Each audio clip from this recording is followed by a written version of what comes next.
इस कहानी को कृपया ध्यान से समझें। इस कहानी का नाम है एक मूर्तिकार की कहानी। ओके, तो शुरू करते हैं। किसी गांव में एक मूर्तिकार रहता था और उसका काम था मूर्ति बनाना। वो अपने जीवन में ऐसा ऐसा मूर्ति बनाता था जो कि दिखने में बहुत सुंदर और सौंदर्य दिखता था, और वो ऐसा सुंदर था कि अब लोगों की काफी मनोपसंद आने लगा।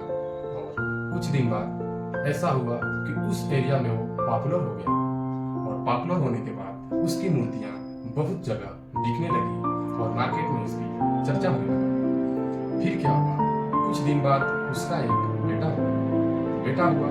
फिर मूर्तिकार ने उस बेटे को धीरे धीरे अपने कामों को अच्छा से सिखाने लगा, यानी मूर्ति बनाना उसको सिखाने लगा। मूर्ति बनाने सिखाने के बाद उसका बेटा धीरे धीरे उस काम में निपुण पूर्वक सीखता गया और अच्छा काम करता गया और सीखता गया। और बड़े होने के बाद खुद अपने बनाए हुए मूर्तियों की मार्केट में ले जाकर उसकी सेलिंग करता था। और कुछ दिन बाद ऐसा हुआ कि खुद उसका बेटे ने मूर्तियां बनाना स्टार्ट कर दिया। मूर्तियां बनाना स्टार्ट करने के बाद उसका बेटा अपने फादर से यानी अपने पापा से डेली पूछता था, पिताजी ये देखो मूर्तियां कैसी है। तो उसके पिता ने कुछ न कुछ मूर्ति में खामियां निकालता था, यानी खामियां निकालता था। तो उसका बेटा उस खामियों को दूर करके और अच्छा बेहतर बनाने का प्रयास हमेशा करता था। तब जाकर वो बाजार में लेकर सेल करता था।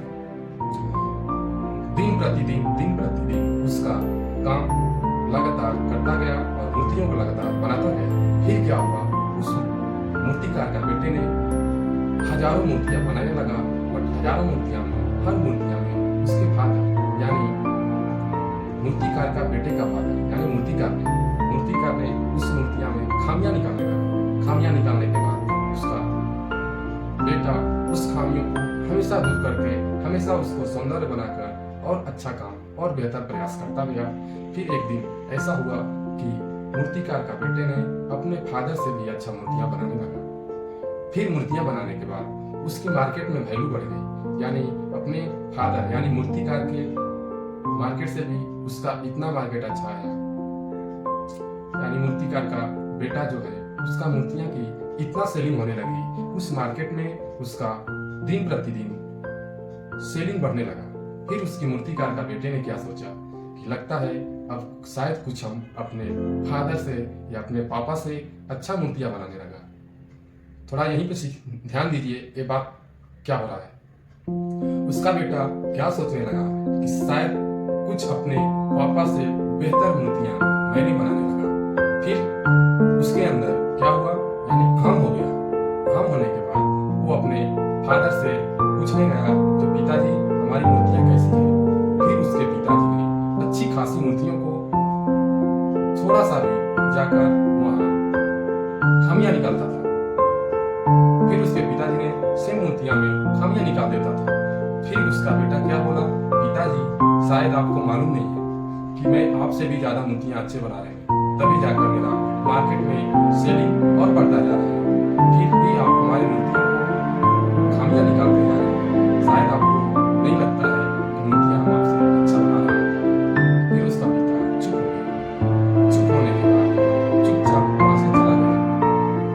कुछ दिन ऐसा हुआ, उसके बेटे ने मूर्तियां बनाने लगा, पर सेलिंग यानी सेल उसका कम होने लगा। लोगों ने उस मूर्तियों को कोई नहीं पूछता था। और उसके बेटे ने फिर मन में सोचा, लगता है कुछ हमारे अंदर खामियां हैं। फिर वो अपने फादर के पास गया और पूछने लगा, पिताजी हमारे पास ऐसी क्या हो गया जो पहले अच्छी खासी मूर्तियां बनाते थे, आज इस मूर्तियां में क्या हुआ जो कि कुछ भी सेलिंग नहीं हो रही है। तब उसके पिताजी ने क्या बताया कि अहम आपके अंदर होना बहुत दुष्टता होती है। इसलिए जब भी आप काम कोई भी करते हैं, अगर तीसरे व्यक्ति में आपके अंदर खामोखा दिखाई देता है तो आप उसको बेहतर बनाने के लिए प्रयास करते हैं। तो आप क्यों नहीं ऐसे काम करिए।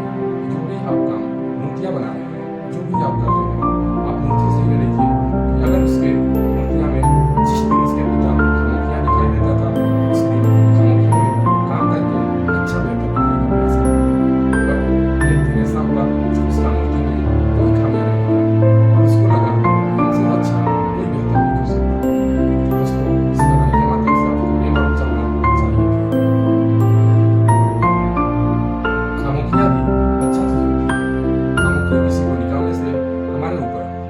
बेहतर बनाने का प्रयास मिलता है और कुछ